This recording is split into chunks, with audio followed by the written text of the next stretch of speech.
passage of Craig Goodwin. Takes a deflection on target, and the header from Mitch Duke.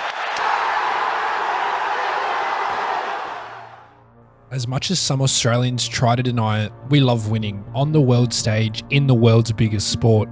Soccer, or football, which is what I'll be referring to as in this video, is often disregarded in Australian sport, with rugby league, Aussie rules football and cricket given first preference to the front and back page. Although Australian media is to blame, it can't take all of it. Decisions from footballing federations in this country have not put the sport in the best shape in terms of finances or popularity. The question is, can a successful World Cup change this, and why is Australian football in such desperate need of saving? Let's find out. The 1-0 victory against Tunisia in the grand scheme of the Qatar World Cup may mean very little, but to us Australians it means the world. The Socceroos' first win in 12 years did not come easy, spearheaded by a monumental defensive display by Harry Souttar and a brilliantly guided header by Mitchell Duke. They now sit in second place in the group with an excellent chance of qualifying for the knockout rounds.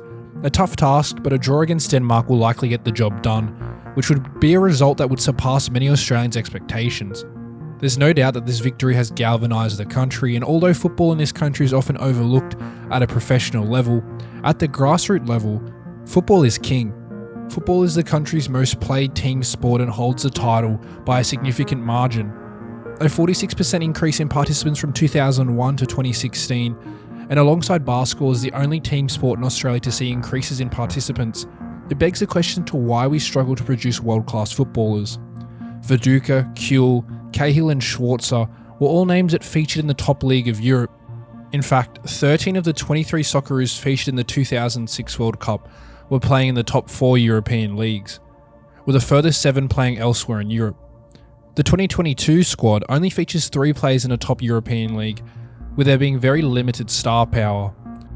This decline can be somewhat attributed to the demise of the NSL in 2004 and then the introduction of the A-League.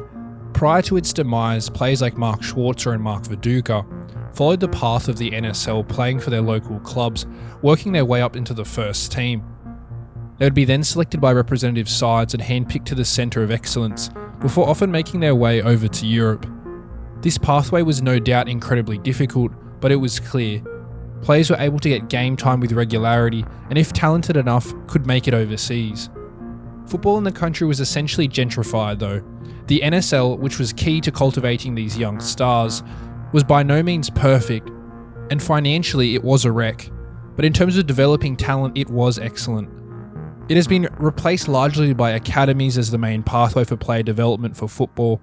Unfortunately, these academies are often pay to play and alienate players from lower socioeconomic situations. With the A-League a closed system featuring a total of 12 teams with no promotion or relegation, many players are unable to get game time. The clubs that were not included in the foundation of the A-League in 2004 for the most part form the NPL, which is Australia's second tier of football. The standard of football is not recognised as strong enough to develop the young talent, but the A-League itself prioritises appealing to the mainstream by signing marquee players to appeal to the mainstream audiences and get more viewers into the game. This gives less chances to potential up-and-comers to receive game time. The intentional move away from migrant clubs by Football Australia was to clean its image, but it has been counterintuitive in some ways, as these communities remain the most passionate about the sport in the country. With football being the world game and Australia having the 9th highest immigration rates on earth, it seems silly to ignore these migrant clubs who have given the starts to so many Aussie stars of the past.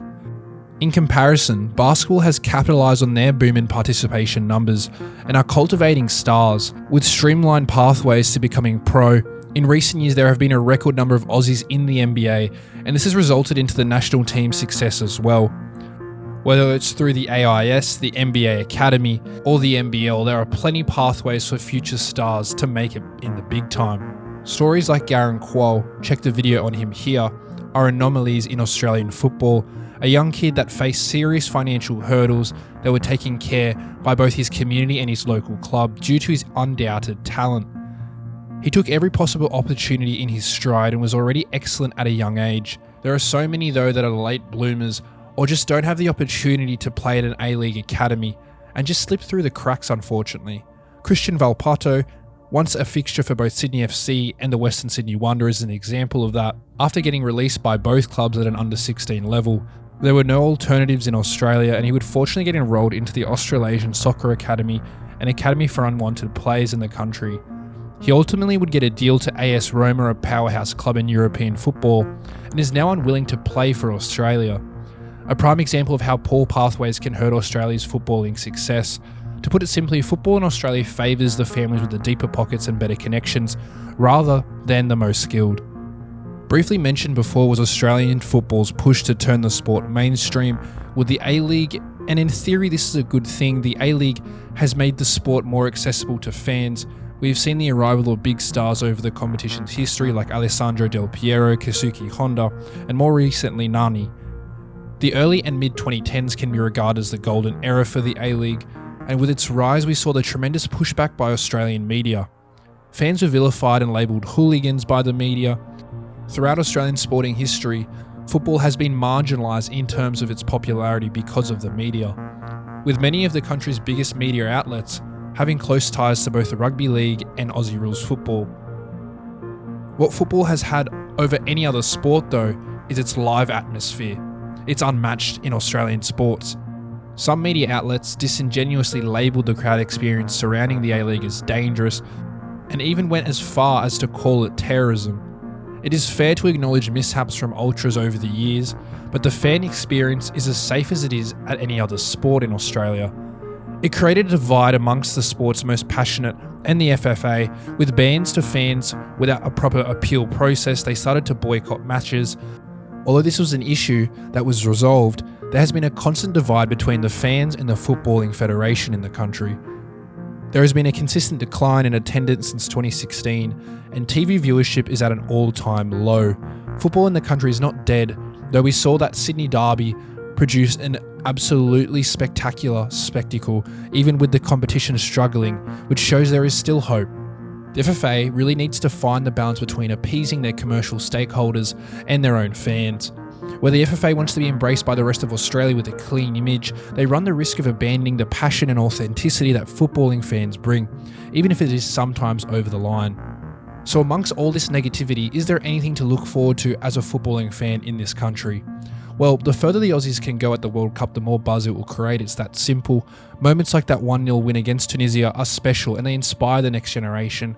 They give the next generation who is already playing football madly something to hold on to, a dream of wanting to play for the Socceroos. The question will be whether we can capitalise on this. The introduction of a national second tier of football projected for 2024 will hope to answer that question. With the further plans of promotion and relegation in 2027, if a stable footballing pyramid can be built in Australia, there is little to no reason to why talented youngsters aren't given a fair opportunity. The competition will include clubs from the NSL decades ago, and it means both old soccer, the NSL era, and new football, the current A-League era, will collide once again. It's an exciting proposition which could be the catalyst for the cultivation of new stars. The questions remain: has the sporting hierarchy already been set at a national level, and should football in Australia proceed as a developmental competition for Europe so we can develop our players? Or should they continue to try to elevate the competition's own stature through marquee signings, also whilst developing players internally? Despite all the excessive bureaucracy, football remains the most popular team sport in Australia, and because of that, there is still hope that Australia can be the next great footballing nation.